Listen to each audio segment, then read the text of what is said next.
Hello everyone. In this lecture, I am going to discussing about the introduction of inventory control.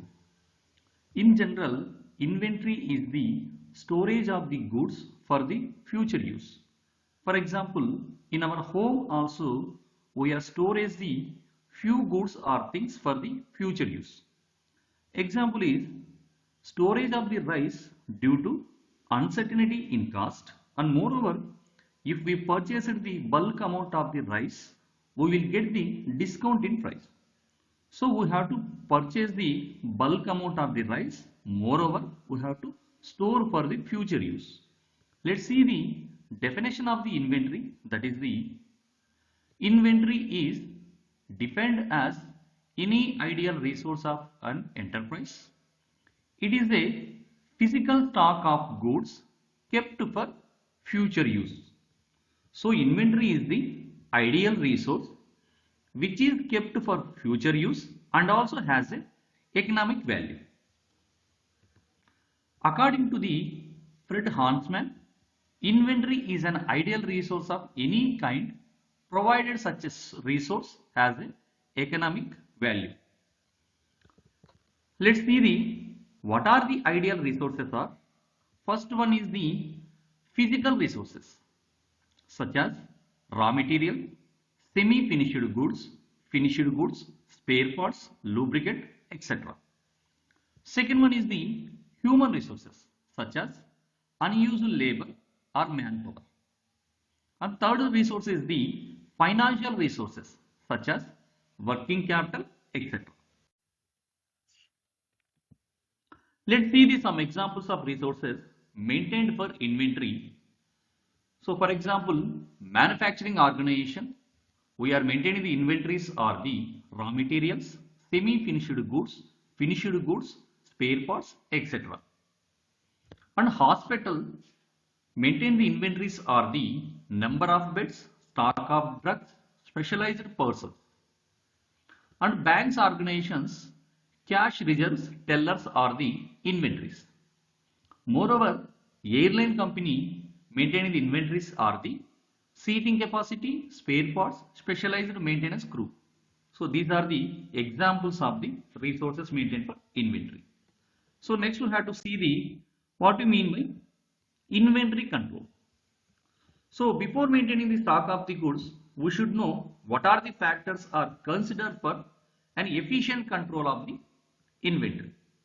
The following few basic factors are required to be taken into consideration for an efficient control of inventory.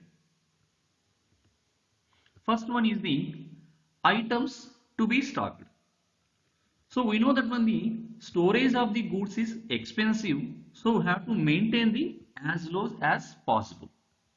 Since the physical storage of inventory items is expensive, therefore a control is needed to ensure that inventory level is maintained as low as possible.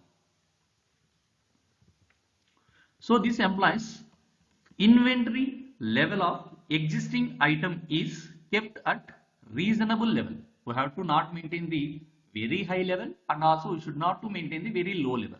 We have to maintain at reasonable levels. And second one is the unnecessary items are not added to the inventory. We have to avoid the unnecessary items. And items which have not been used for a long time are removed from the inventory. So the decision to maintain specific inventory level of items need a cost benefit analysis for holding an item in stock and its demand. So regular audit is required on the usage of the items already in stock. Let's see the second one, time to replenish inventory. So there are two different approaches to check the stock of the inventory items. First one is the periodic review system, which means where orders are placed at fixed intervals of time. So the quantity ordered varies depend upon the inventory in hand and consumption level at the time of review. So here, so fixed interval time, we have to order the few goods. Second one is the fixed order quantity system. Here we are not depend upon the time, so we have to depend upon the fixed quantity. So where stock level of inventory items is monitored regularly, and when it drops to a specified level, a replenishment order for a fixed quantity is placed. So this is the second one, that is the time to replenish inventory. Next we have to see the third one, quantity of replenishment order. Every time an order is placed, there are certain costs incurred on account of administration, transportation, inspection. So we know that when you have to place an order, so it will be contain the certain cost. What are the mean is, maybe we have to do the discussion with the suppliers, that is the account of administration, moreover transportation cost also it will be occur, and moreover inspection cost also should be occur. So if large and frequent orders are placed, it increases the average stock of inventory items. Moreover, if small and frequent orders are placed, it increases the cost of ordering and delivering. The average stock of items becomes low, which means, for example, if you order the very huge amount, so huge amount we have to going for the storage, we have to spend the more amount of the money. Now we have to concentrate for the very low amount of the inventory, it will be influenced on the increases the cost of the ordering as well as the transportation cost. So in this one we have to maintain the some optimal inventory we have to maintain. Thus an optimal inventory control policy is required to minimize the total inventory cost. The order quantity is usually depend on the demand pattern price of an item, discount options, total budget, and warehouse space. Next we will discuss about the reasons for maintaining the inventories. First one is it helps in smooth and efficient running of the business. If you store the goods, there is no question regarding the unavailability of the resources, so it runs a smooth business.